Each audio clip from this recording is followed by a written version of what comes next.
Welcome back to this week's edition of Uvaga Uvaga. We are coming to you once again from the museum. This week we spotlight the second country who will make it into the 2026 World Cup. The second country to make it into the World Cup is Brazil, or Seleção Canarinha, as they are so affectionately called in Brazil. They will dominate possession because that's what they do. They will score goals because that's what they do.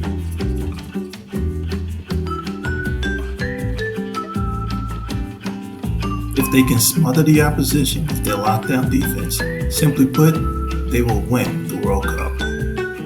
Oh, but wait, I'm getting ahead of myself. With a population of over 200 million, Brazil will likely be the second or third most populous country to qualify for the World Cup after the USA and another unnamed country that we shall reveal later. Brazil has a massive pool of players to pull from. Brazil is consistently ranked at or near the top of the relatively small but ultra-competitive South American Confederation, CONMEBOL. The Brazilians are true champions. They have been there before. They know what is expected of them, and they know what it takes to win. Brazil has appeared in every single World Cup, and they know how to win on the world's biggest stage.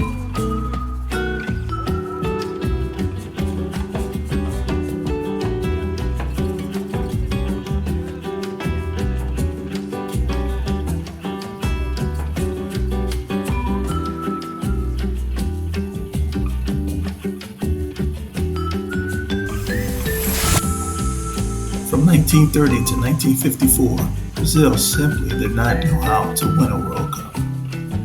But once they figured it out, there was no turning back. Let's take a look at the stat sheet.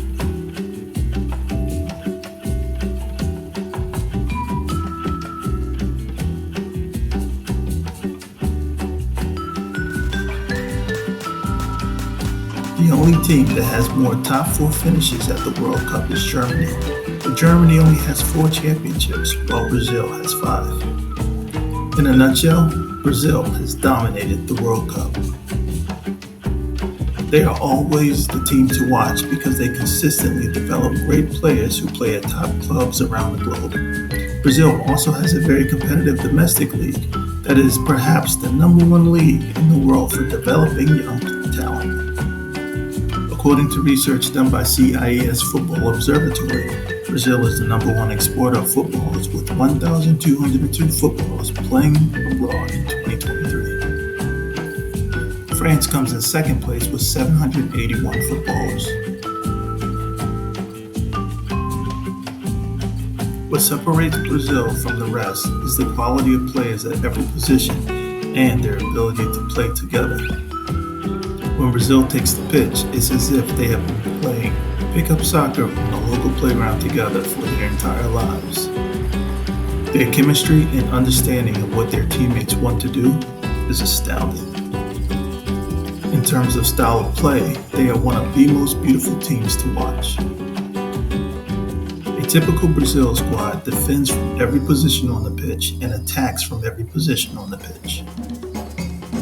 They collectively know when to compact and spread out the offense and defense respectively so as not to waste energy.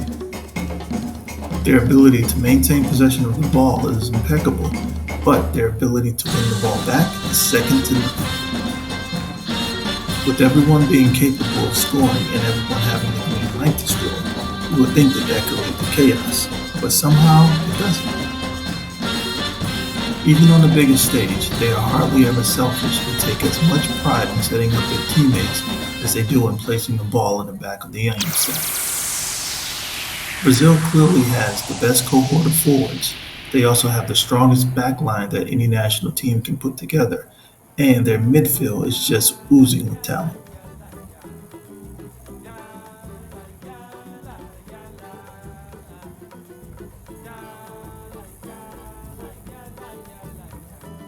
Sometimes it is not good to talk about a coach. Ideally, we would love to see the players on the pitch decide the outcome of the game. But unfortunately, things are never that simple. The coach of a national team is just as important as the players. He is responsible for putting together the best mix of great players. For a country like Brazil that has so much talent, this can be a difficult task. The coach determines where players play on the pitch and what types of defensive and offensive schemes the players operate in. The coach is also responsible for managing players. This can be a bit difficult when you have more than half the team making over $10 million a year with their respective club teams. And to really stir things up, you have young players playing domestically trying to make an impression on big clubs while trying to position themselves to leave behind their $80,000 salary for a coveted multi-million dollar contract. Managing a football team laden with players who can all make the claim that they are amongst the best in the world, and others vehemently believing that they will likely soon be the best in the world, is no easy feat.